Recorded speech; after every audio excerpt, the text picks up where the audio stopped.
and you begin to see where different pockets were famous for the work of God. And now when you see them, they are not known for that.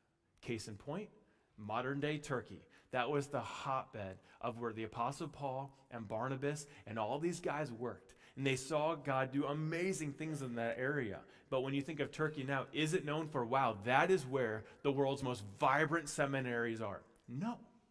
Another example is about half of Europe.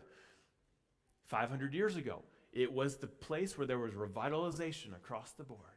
New schools starting, new churches springing up all over the place. And is it known for that now? No.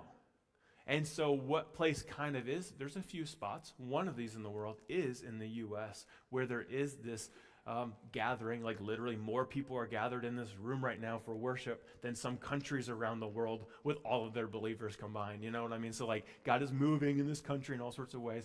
But mark my words, here you can have a country that has millions of people gathering to worship Jesus Christ on a Sunday today, especially on a Mother's Day.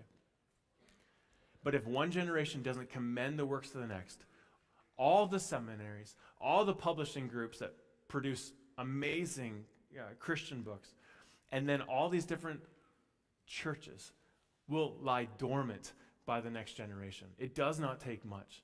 And so we must take the words of Christ, the example of Christ, and what he has done in our lives, and aggressively and intentionally pass it on.